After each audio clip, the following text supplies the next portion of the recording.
I wake up in my bed with the horrid, foreboding feeling that I am dead. I almost feel like the experience chills me to my core, but then I recall I do not have one. Right, I remember. I am Vita now. It's quite an odd feeling, to suddenly be someone else. My pleasant life knew nothing of struggle, poverty, need, oppression, hunger, or danger. Up until my very last moments I had been pampered and, in my eyes, functionally invincible. I would have told any asker that I knew I had weaknesses, that I knew I could die, but they were distant things, nothing I truly had any way to understand. And now they are not only in my life thanks to personal experience, but also in a dangerous, immediate sense. I am now a parasite that subsumed my body, and I have every reason to believe my family, friends, and superiors would take issue with this fact, even though I still love them. Additionally, my life is no longer defined by my own hedonistic whims. I have an important objective, ending the hostilities between Liriope and Verdantop, so that both of my families are safe. Which family I choose to stay with is still an open question, but I have until next Hiverrock night to think about it as I accomplish my objectives. Progenitor, this is so odd. Even odder than Melik. My thought process is very different, everything is different. I don't have a human brain anymore, though a Thanatos minds at least seem similar. Well, at least this is only the second day of possessing Malrosa. Hopefully I'll continue to normalize and feel more and more like myself as time goes on. I uncurl from my spot in the very comfy nest of a bed I now own. It's pretty much just a big fluffy blob that my body sinks into at the slightest touch, and it is the most comfortable thing I've ever experienced. Sorry, Penelope. The decadence here is staggering. I want to feel horrified and disgusted by it all, but I'm way too busy being completely overwhelmed. Still, I regretfully extract myself from my amazing pillow blob, stretching my wings and noting with discomfort that my current body cannot and does not yawn. I scratch my chest fluff and fail to frown as well. Being a different species is a lot. I'm still wearing the same outfit as last night, a stylized skirt embroidered with delicate glowing runes and nothing else. But people here seem to wear less clothing than humans in general, and I suppose the lack of breasts means there's no particular stigma about shirtlessness for either sex. Furthermore, wearing clothing over top of our thick, sensitive CT tends to be somewhat uncomfortable. A lot of queens will wear such clothing anyway, but it's an individual fashion choice, more about expressing oneself and showing off than any sort of necessity. I think I'll quickly develop a fashion sense that revolves around constantly wearing as much armor as I can get away with, but the important bit for now is that I am not underdressed when I stagger my exhausted ass out of my room. Unfortunately, I still manage to scare the shit out of the poor worker standing watch on the other end. Princess Malrosa. He blabbers. My apologies. We did not know you were awake. Your bath is not yet ready. I'll have it started immediately. I blink in surprise, or at least do a thing where I contract every hex in my eyes to briefly cut off my own vision. I don't think that's a normal facial tic in a Thanatos, so I'll have to try and break the habit. Which means that's 2 mistakes I've just made literally right after waking up. Malrosa has a morning routine, and she starts it by signaling her servants when she wakes up. I totally forgot to do that. Whoops. It's nothing to worry about, I insist. Do inform me when everything is ready. The worker visibly relaxes, and I once again try and fail to frown. Yes, princess. He insists. That was entirely my fault, but I can tell from his soul that the worker blames himself for this failure. He literally exists in order to serve me, after all. He doesn't care about why my bath isn't ready, only that I walked out of my room and it wasn't, and he's distressed about it. I wonder if they're even capable of blaming me. I'll have to be more careful. I don't want to hurt the weird little guys. They remind me of my revenants for obvious reasons. My bath is soon ready, a fact for which I am grateful. I do feel dirty, which is a rather unique experience on my part. Both of my last 2 bodies got dirty and knew they should get clean, sure, but they didn't really care about the being dirty part as long as things weren't egregiously bad.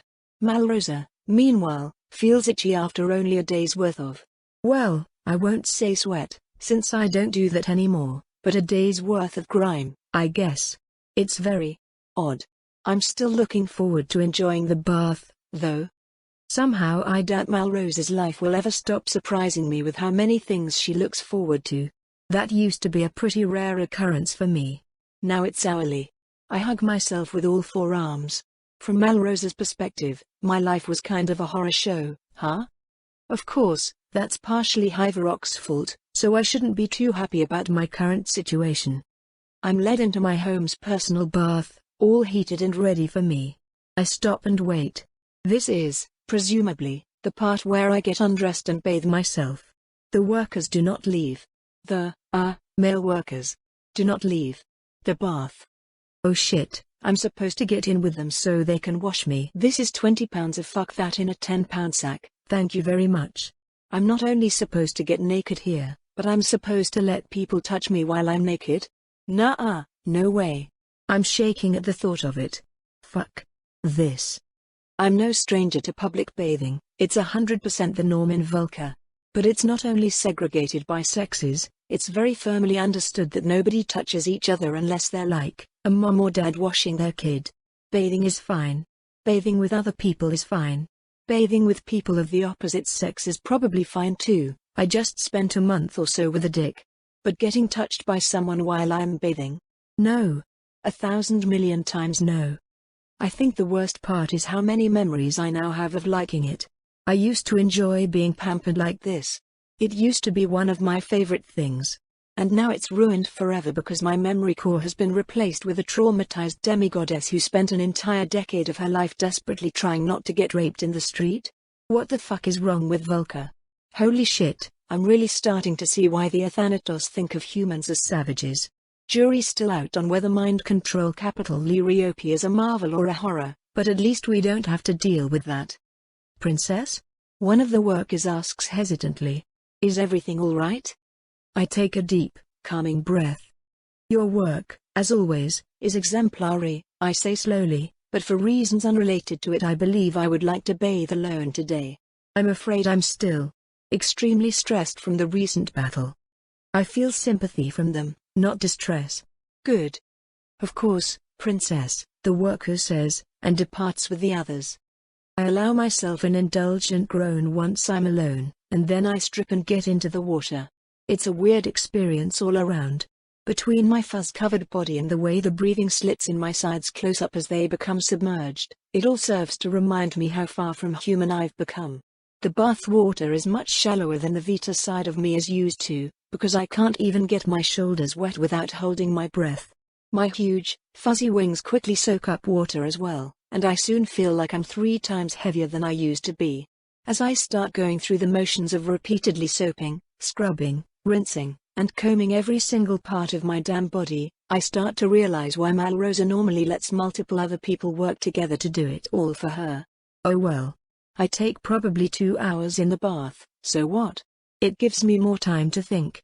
I dry myself off with magic when I'm done, put on the fresh new underthings and skirt my servants left me, and head to the dining room to scarf down breakfast. I bring the food up to the bottom of my chin, which then unfolds into a horrifying collection of mandibles so I can scoop up the food with my spiky tongue, chew a little by masticating with said tongue, and swallow it. I'm not even gonna lie, I think it's kind of cool. I also have to admit, albeit begrudgingly, that the food tastes incredible. It's also amazingly hardcore. My meal is a sort of gelatinous, meat-textured orb that is, apparently, the solidified vomit of a beetle species that has been bred and biomanced by the local gourmand queen for close to 1,000 years. Like, think about that. This hedonist moth lady has been crafting the perfect food for a literal millennia using nothing but magic and fucking bug vomit, and it tastes absolutely amazing. Best thing I've ever eaten in my life, and it even covers the most important part of food, it fills me up. The lingering bits of my melic instincts think that the entire meal is disgusting in both concept and execution, but this just further proves he had the worst opinions on food in the entire world. Well, maybe that's too harsh. I did hollow out his soul, permeate his flesh, and assume his identity while he slowly watched himself die via subsumption. It's only fair to cut the guy some slack. On the other hand, he's just a mortal, so it's not like he wasn't gonna die soon anyway. I blink, then try to wrinkle my nose and fail. That's a thought I'm going to have to keep an eye out for, aren't I? Properly sobered, I quickly finish my meal and try to figure out what comes next, in terms of my plans. Arg, I don't have any plans. Princess, a servant addresses me with deference. You have 2 messages. 2? An abnormally high number this early in. Well, actually it's probably almost afternoon, and also I nearly died yesterday, so actually it's not that weird at all. Please give me them, I say, prompting him to continue. Your associate, Bariga, has requested entry to your castle at your earliest convenience, the servant reports. And your sister would like to make arrangements for a shared dinner. I suppose I now have plans. I stretch out my soul sense, trying to get a better handle on everything around me. Liriope is an alien place, and it takes a lot of direct focus for me to pick out things of importance. Every soul here is rich and complex. I'm sure I'll figure out how to read them quickly and easily like I can with human souls, but I've barely been here a day. Anyway, I reach out and try to get a feel of my home and beyond. Sure enough, I find 2 people waiting just outside my home, one of them feeling mildly impatient. They're oddly similar and close together, though. Like, really close together. What's? Oh. Past memories from all my bodies crashed together at once. Holy shit, I never thought I'd be doing this again. Please let Bariga inside, I instruct the servant, and he bows, heading off to do exactly that. He's apprehensive about Bariga, and generally worried about the fact that I associate with them. I can hardly blame the poor servant. My memories are disturbing, at least from my current perspective.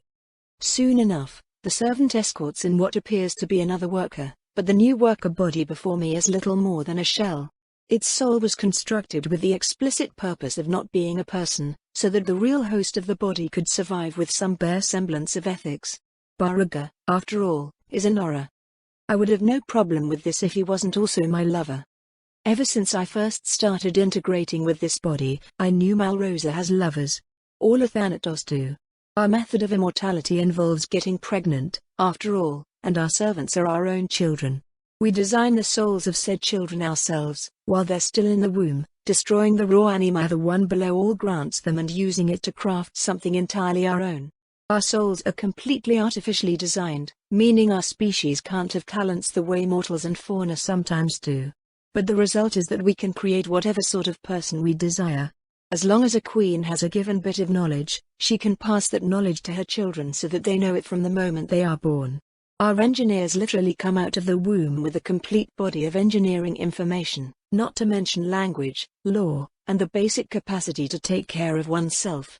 They also enjoy engineering, instinctively knowing satisfaction when they perform well in their area of expertise. The men are not controlled through force or brainwashing. They're not puppets. They're simply people that are good at what they do and like doing it. What could be a more fulfilling life than that? They are still individuals, of course, and occasionally one of them gets it into their head that they'd prefer to be something they are not. These men are rare, but when they do show up they are begrudgingly tolerated, mostly because we Athanatos realize that our veneer of Numa-induced tyranny loses its coating of benevolence if those that step out of line are abused. But they are generally replaced, and of course every new child must be birthed by a queen. This naturally necessitates quite a bit of sex.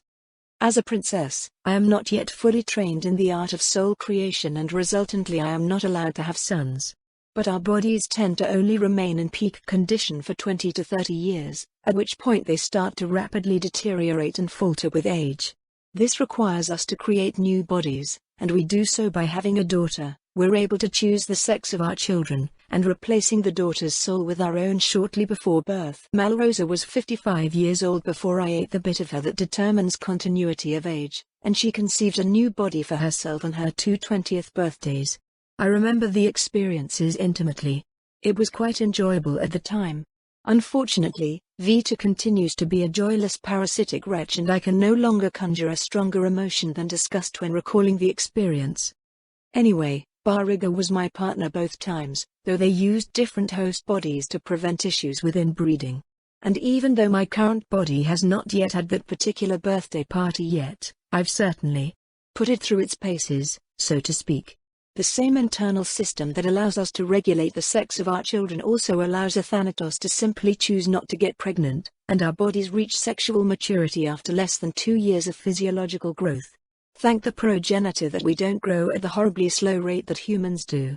Our bodies are designed mainly for people that are already adults, and I'm not a fan of remaining small and weak any longer than I have to. My point is, recreational sex has been part of my life for nearly my entire life, yet now I don't want other people to so much as touch my wings, let alone anything more intimate. It kind of hurts, in a way I don't really understand. Baruga knows me quite well, but the me they know is basically dead. They're going to notice something is up. It's been a long time since I've had to play con artist, and I find I no longer have the energy for it. Hey, princess, Baruga greets in that easy, relaxed way of theirs. I hear you got into a pretty bad scrap. You doing okay? I look up at them from where I sit.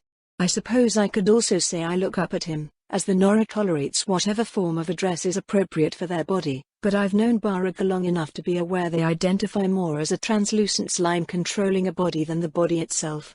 Baruga is an oddity in our community. We host few of their kind, and treat them as somewhere between worker and a Thanatos. Some of the queens believe we should cast them all out entirely, but the progenitor won't hear of it. At the end of the day, they're not terribly dangerous to us. Most of the queens are immune to slime-based possession via one method or another. I'm not, or at least I wasn't until I became Vita. Though this was mostly by design. I used to enjoy partaking in a bit of, consensual body control? For various recreational purposes? Oh shit, no wonder it was so easy to convince Malrosa to keep me a secret. Wow, I'm just gonna dump all those memories in the don't think about it pile. No, Baba, I tell the Nora. I'm not doing okay at all. That seems to surprise them. Oh, Baruga answers. Is it okay if I sit? Let's go somewhere more comfortable than the dining room, I sigh, waving my worried servants away. It's so weird that I have servants.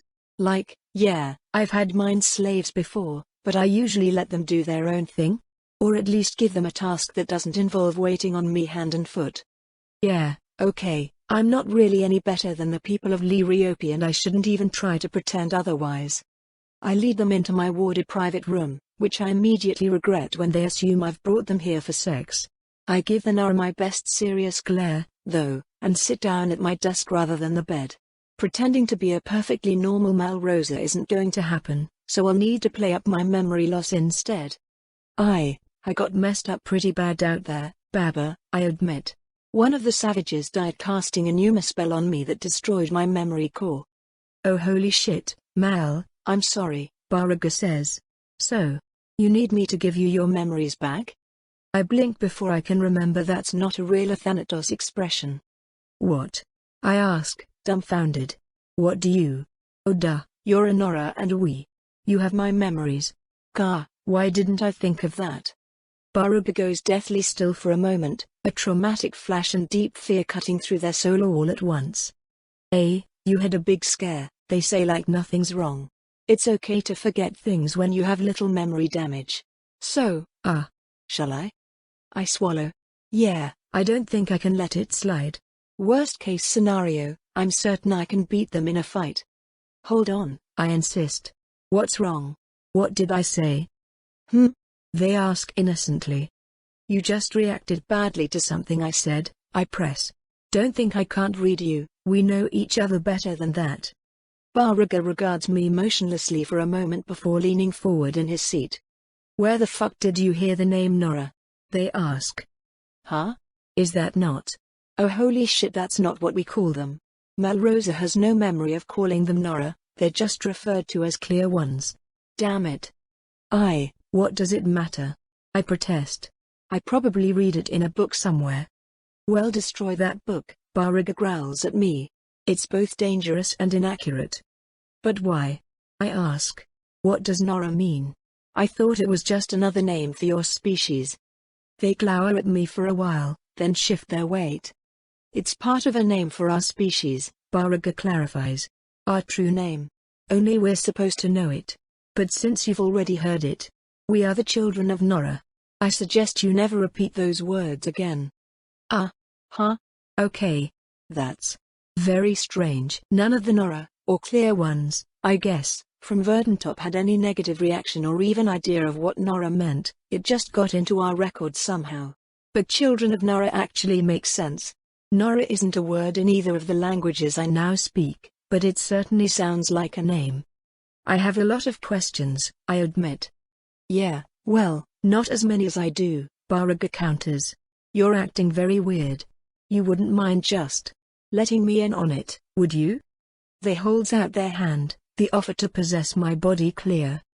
That's probably not going to happen again, I say firmly. Sorry. We can still be friends if you want? But today I've been freaking out if my own servant so much as touch me. I try to think of a good, believable lie. One comes to me easily, since it's also the truth. I didn't know what war would be like until I fought in one, I say. You underestimated the savages and got burned for it, eh? Baraga remarks. Yeah. Okay. I won't push you, princess. But if you ever want to relax and unwind. Thank you, Baraga, but no, I growl. I need some time to recover and figure myself out. I'm confused about a lot of things right now. I barely even feel like myself. And isn't that an understatement? Well, Baraga sighs, standing up. I'll leave you to it, then. Don't be a stranger, princess. Not if I have a choice in the matter, Baba, I answer, and let them leave. I get up as well, albeit briefly, and quickly collapse into bed. I already feel exhausted, and the brief chat with Baba has me thinking about a lot. First and foremost, I realize that now I know 2 languages, so there's something I need to try.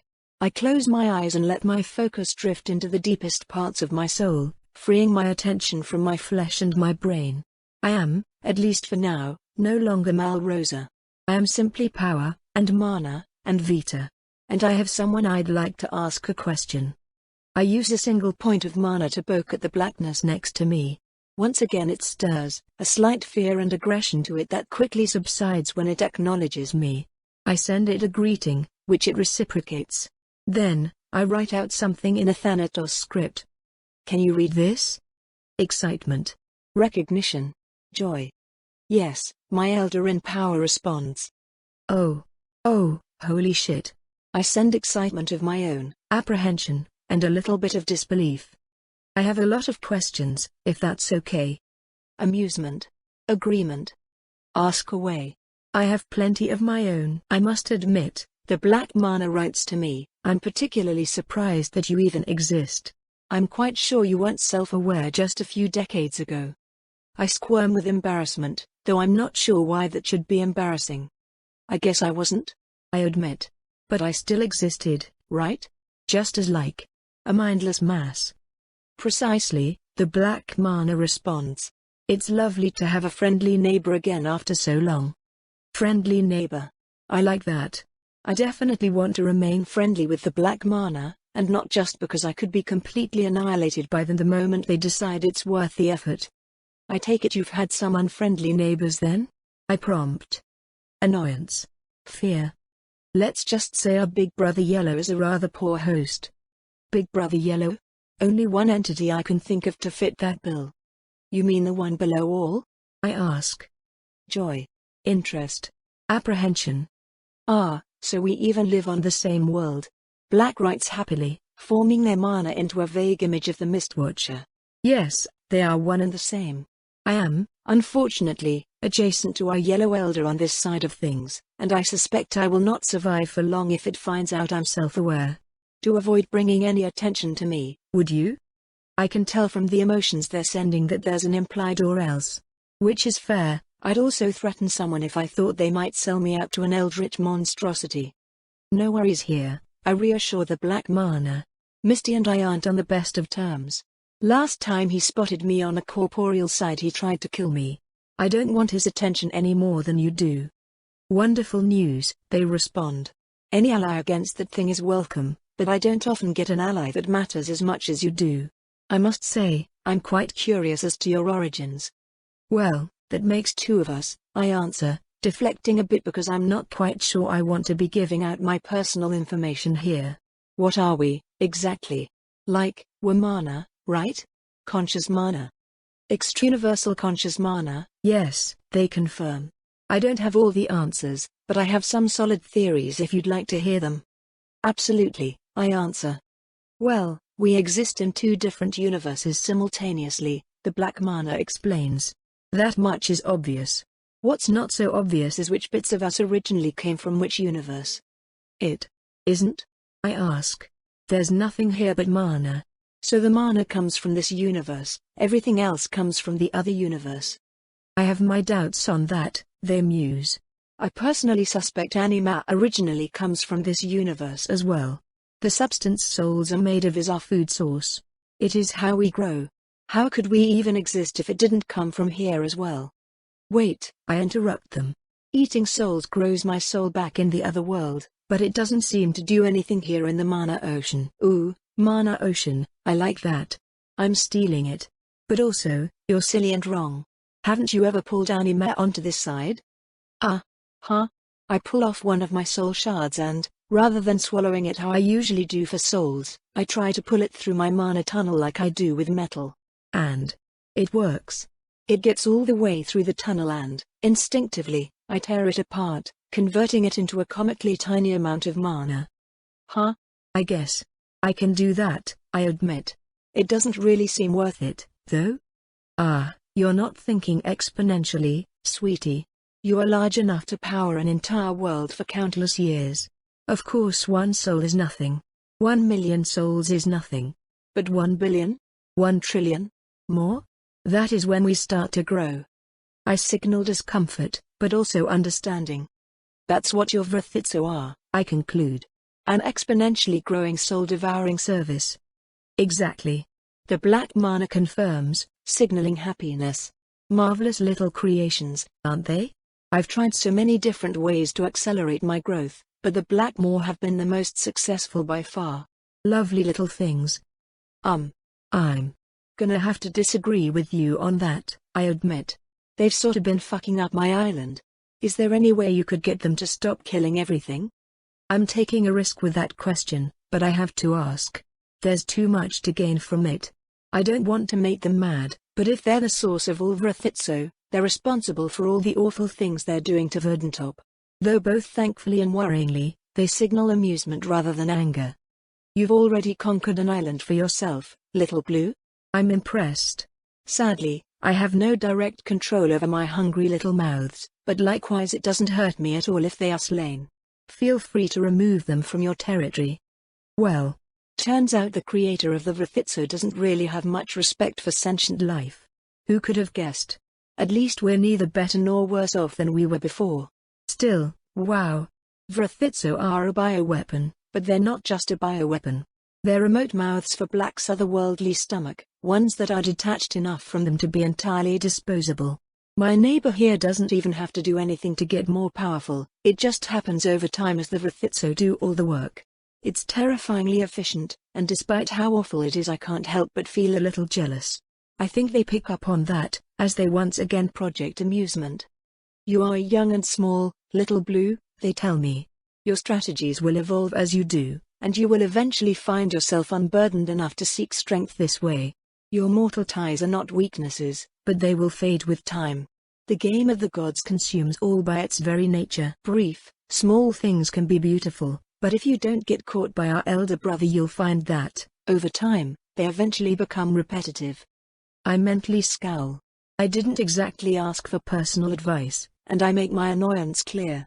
I've already decided I'm not giving up the things I love about being a person, and a big part of that is people. They pick up on the fact that they've bothered me, though, and emote an apology. We collectively decide to move on. If the one below all is my elder brother, what does that make you? I ask. I have my suspicions already, of course.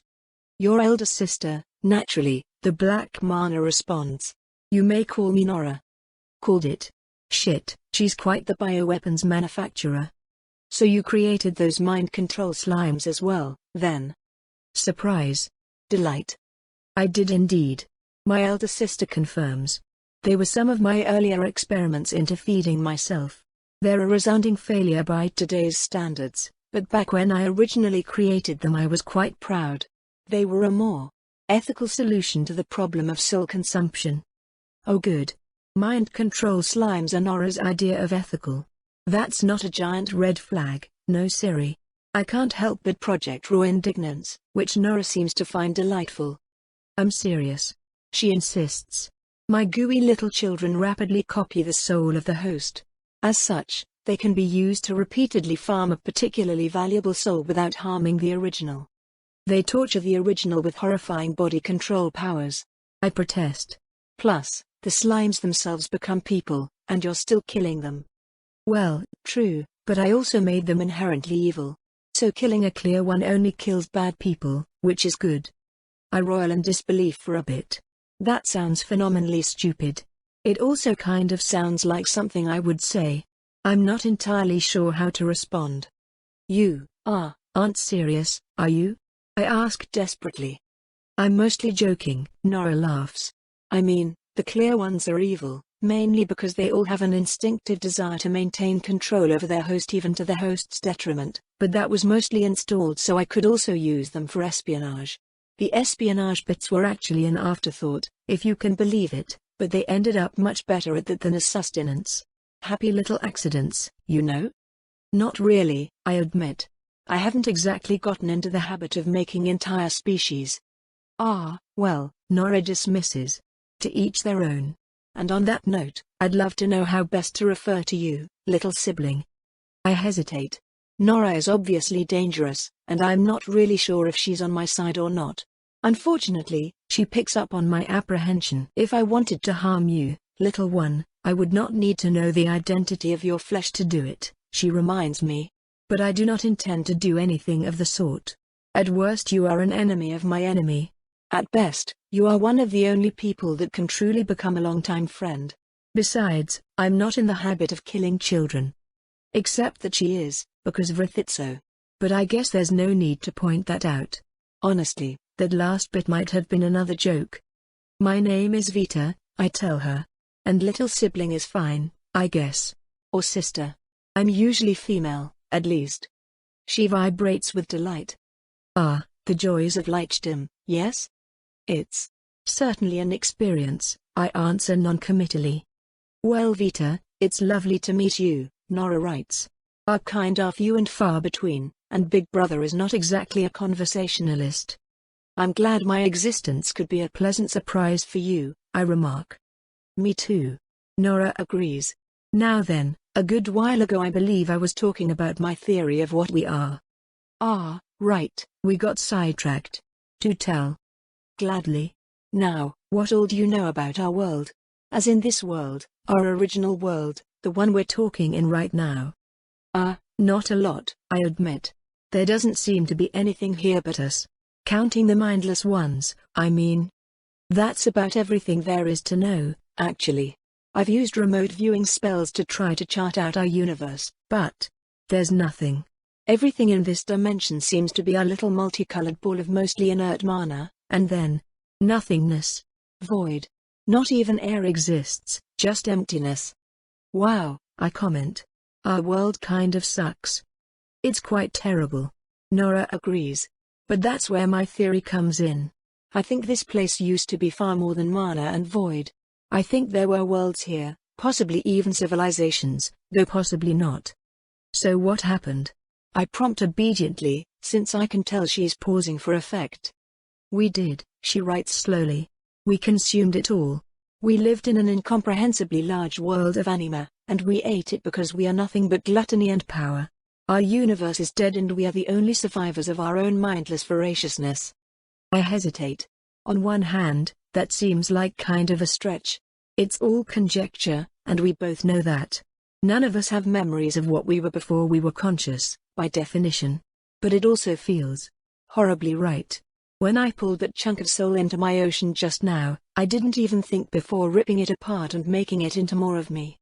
So we're all gathered together in this ball of mutual annihilation because this spot probably held the last bit of non-mana substance left in the world, I say, seeing the natural end to her theory. We devoured it all, and when there was finally nothing left we just stopped. Until we were pulled into the universe where our physical bodies now reside, Nora confirms. Yes. You understand. But how were we pulled through? I ask. And once we were pulled through, we were inside an anima construct. Why didn't we just eat our own souls and die? Why does a soul give us consciousness? Nora feels pleased at my questions, in the way a teacher might enjoy a bright student. It reminds me of learning from Theodora. Because our souls are a clever little mousetrap, she answers. An absolutely genius bit of design that pulls us in, traps us, and binds us to our vessel. Not even I know the full extent of how it works, but I'm deciphering it bit by bit. My soul was simply modeled after the one below all. I assume yours was too? Yeah, I confirm. I believe something or someone created the one below all, Nora says firmly. Either an attempt by one of our victims to escape this world or an attempt by some fool over Fleshside to bring magic to that world and harness it. I lean towards the latter, but either way it seems their attempt ended in horrific, catastrophic failure. Unless the creator just wanted to watch another universe die the way ours did, I suppose. Wait, what do you mean by that? I ask. The Mistwatcher isn't destroying the world, it is the world. And it's not mindlessly devouring everything, it's cultivating us. We're more like a farm than a buffet. That's not an inaccurate way to see things, Nora concedes. And I couldn't tell you how intelligent the one below all truly is, only how terrifying. Perhaps you will be able to understand soon. It's been about a century since the last skybreak, so we're due for another. I managed to write out. I do not like the sound of that. What's a skybreak? Suffice to say there is a lot more to this world than you know, Vita, and I believe Big Brother has no intention of leaving any of it for us. The only reason we still live is that we're beneath its notice. The difference in strength between you and I is incomparable to the difference between us and it. Well duh, I answer her. It's the world. It's our world, Nora agrees. And unfortunately we are stuck here, doomed to subsist as leeches suckling the teats of a god. But now is a terrible time for depressing thoughts. I've quite enjoyed our conversation, Vita, but I really should return to managing my worldly affairs. Welcome to the family, such as it is. Sorry to cut things short. We'll talk again soon, promise. Try not to die horribly the way Red did. Wait, how did the Red Mana die? The same reason most people get killed by gods. Hubris, of course. Ta-ta now, little sister. I open my eyes back up to light, returning my senses to my physical form. I even managed to keep breathing while in my ocean this time. Progress is nice. Also, wow, the creator of the Vrathitso is really chill for a person that casually seeds bioweapons around.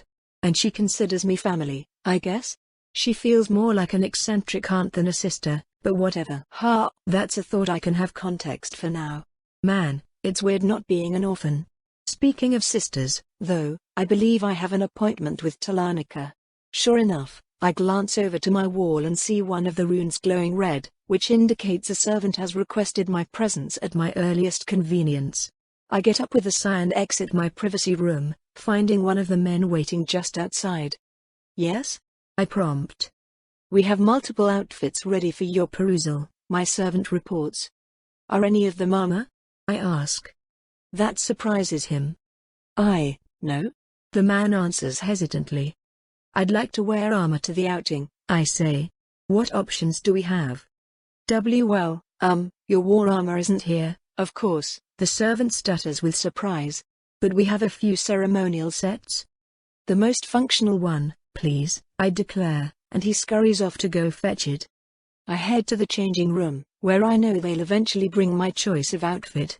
The current choices on display are all pleasing to me, or at least to my Malrosa half. I like bright colors, and I like keeping my arms and wings free. A variety of skirts and simple shawls therefore adorn the room, carefully prepared by servants who are attuned to those preferences. Unfortunately, I'm a different person now, and since I can't get away with pretending otherwise, I may as well adopt the habits that make the most sense from each half of me. Armor is definitely the ideal fashion decision. I suppose it'll be a bit heavy, but only until my natural biomancy starts upgrading my already powerful frame. Despite Malrosa's only middling inclination for exercise and combat training, she's physically much stronger than any human. That's one of many advantages to being a bioengineered species, I suppose. A few sets of armor are eventually wheeled in. They're not full metal plate like our war armors, but naturally I don't personally own anywhere near that much metal. Those were just on loan from my instructor for the duration of the battle. Besides, they wouldn't really be ideal. The main feature of the war armors is the teleportation system that automatically retreats us if the armor takes any physical damage. If I get injured during the fight in Liriope, teleporting to Liriope doesn't really seem like it would be very helpful anyway. No, my personal armors are much more modest. They're mostly made of dragon scales with only a handful of metal engravings. I got 2 of them as presents from my instructor for reaching important milestones in my combat training, while the third is one I've been assembling and designing myself. It's pretty neat, and it's made mostly out of cyan-colored scales that match beautifully with my darker blue mana. I'm definitely going to cannibalize some of these other armors to enhance and complete it soon, but for now the red set of anti-magic armor my instructor made provides much better protection. I make my choice, don the Akaton for padding and hold my arms out to let my servants attach the rest of the armor. It's quite the complex set, even going so far as to enclose the wings in scaly protections that have to be individually attached piece by piece. I'm still not a big fan of the servants touching me, but it's much more tolerable when I'm already heavily dressed and getting clothing put on. Once they're done, I relax considerably. Nothing like being covered in dragon scales spelled to disrupt incoming magic to make a girl feel at ease. I'd feel even better if I had a sword or spear, but I don't own either, and that'd be pushing the limits of what could be called fashion anyway. Besides, I'm a princess from a highly advanced magical species. Having all my hands free honestly makes me much more dangerous than holding a weapon. That doesn't make the nagging feeling in the back of my head quiet down, but it's still true. Fashionably armored up, I decline escort and exit my home, walking towards where I feel Talanika waiting for me. She emotes surprise and a bit of concern when she sees my outfit, but it only lasts a moment before she happily bounces towards me, scooping up 2 of my gauntleted hands in her own empty ones. It's okay for her to touch me. She's family. Mal Mal. Tala greets me happily. You made it. Of course I did, I say, feeling an instinct to smile but being unable to follow it. I said I would come, didn't I? Oh, half the time you get caught up in one of your little projects and forget all about me, she teases. It's always a 50-50 with you, unless I barge into your house and fetch you myself. No it's not. I sputter in protest. 70-30, at least. Oh, you're right, my sister sighs dramatically. I suppose I was being too generous. Taylor. I protest, eliciting a cackle from her. She squeezes me into a hug, which I reciprocate. Arg. I love my sister. Given the situation, that might be a bad thing, because now I have to be afraid of it fading away in a few days. Oh progenitor, I hope that doesn't happen. Every part of me needs all the love I can get. Mal? Talanika asks, seeming to sense my tension. She pulls back from the hug slightly. Hey. I'm here for you, you know? Yeah, I agree. I know. You want to talk about it or take your mind off of things? She asks. Well, I probably should talk about it, at least with someone. I'd like to take my mind off things, I tell her instead. Well then I've got just the thing for you, she says happily. A new catharsis fiction play dropped today. A new what? That's a weird way to... Oh, wait, I know what this is. She's saying it like that because she's referring to a new play literally written by a man named to bring catharsis through fiction. He's exceptionally talented, and I really enjoyed all his other plays.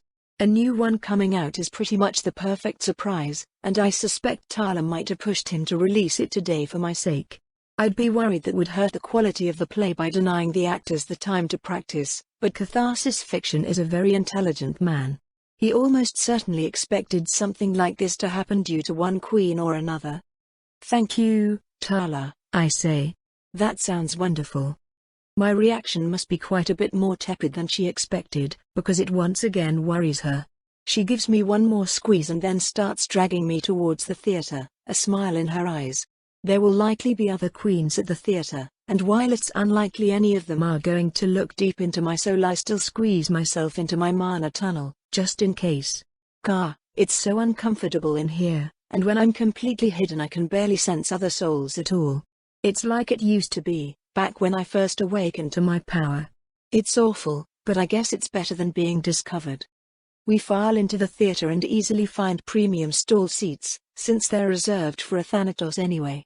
We could watch from the upper floors, I suppose, since our eyesight is more than good enough to see the expressions on the faces of the actors even from far away, but I've always preferred to be close. A lot of men are already here in the seats behind us, as they tend to file in early. The play begins once all Athanatos that have expressed interest arrive. After a few queens file in around us, the lights dim and silence descends in the room. The show begins. It's beautiful. I don't think I'll ever be able to describe it. It's so passionate, so absorbing that it's easy to forget it's not real. My problems fade away for a while as I laugh and gasp and feel my heart torn asunder by people who aren't even actually being hurt. I wonder if the experience would be ruined for me if I wasn't blinding myself by hiding my soul. Are these actors just focused and stressed, delivering their lines without really feeling what they seem to be feeling? I'm not sure it would hit me so hard, if that were the case. But perhaps they really are as passionate as they seem. Perhaps the raw, unbridled emotion in their words is carried by something equally dear to them, something they put out into the world every time they play their part. The story itself is simple by Athanatos standards, almost cliché. But it's masterfully done, hitting painful moments head-on where its contemporaries would brush past them. Plus, it's still new to half of me, and I love it all the more for that. The plot stars a male architect and the queen he works for. Amusingly, the main queen is actually played by a queen, the very same one that created this theater, in fact, while every other queen character is played by a man dressed as one. I don't think that's intended as any sort of meta-commentary, there simply aren't many queens both interested in and capable of acting at this level. Anyway, the crux of the plot revolves around the architect's brilliant mind and constant desire to design new things. He's obsessive about his work to the point of a bit of obvious self-destruction, managed mainly by the queen he works for, who favors him where his own mother did not and gives him leave to build many of his creations. It's not a romance, not really. Mostly Ryopi romance tends to be between same-sex couples because of the enormous class gap. But the architect, to craft a better city, loves his queen as all men do and goes to great lengths to constantly improve on his designs, crafting countless innovations and improvements of technique. As such, his queen lavishes him with great praise and even takes him as a consort to create the next generation. The story follows to craft a better city's entire life, starting with his birth and ending with a scene in which the nameless queen sits with to craft a better city on his deathbed. It hurts, my queen, to craft croaks. Just say the word, my highest, and I will help you pass beyond, the queen offers gently, struggling to say the words through her grief. Not that, Tecraft says. My body hurts, but it is a small pain compared to my mind. There is so much more I wish to do. You have done more than enough, the queen insists. You have revolutionized your field. None have compared to you for 100 years. Your wisdom will live in me forever, and be the guide for generations to come. And yet, Tecraft almost sobs, you deserve more. And so he dies like that, hand in hand with his queen, an honor far beyond what nearly any man could hope for. But he still dies, his ambition far outstripping his 20-year lifespan. And while still mourning him, the queen gives birth to his successor, also named to craft a better city. The queen is revealed to have been the narrator the whole time, telling her favored male's story to his own replacement, despite the fact that he was born already knowing it all. It is beautiful, painful, and just the slightest hint bitter. The audience erupts with approval at the end, both men and women alike, as to bring catharsis through fiction has clearly delivered on his name. I'm still sitting utterly stunned as most of the rest of the theater has long since departed. I take it you liked it, then? Telanika smugly asks. I turn to her, my mandibles hanging open in a completely undignified display I can't bring myself to care much about. Liked it? I sputter. That was the most incredible thing I've ever seen. Oh. Tyler responds, seeming quite pleased with herself. Really? That's great. New favorite, huh? I still like Man on a Mission, personally, all the petty undercover shenanigans were hilarious. Oh, well I stop, trying to rack my brain. Man on a Mission? I think I've heard of that before, but I don't remember it. Tyler must see my vacant expression and realize the issue, because she immediately has a minor freakout. Oh gosh, Mal, I'm so sorry. It's fine. I reassure her quickly. It's fine.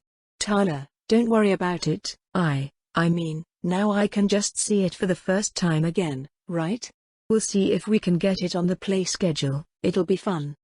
I give her my most positive facial expression, emoting the best Thanatos smile that I can.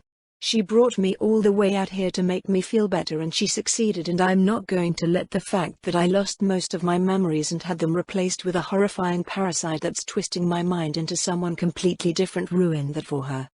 Tala looks me over with an odd expression. "Oh, Mal," she says softly. "You don't have to make me feel better, silly. We're here to help you." Tala is the only person younger than me.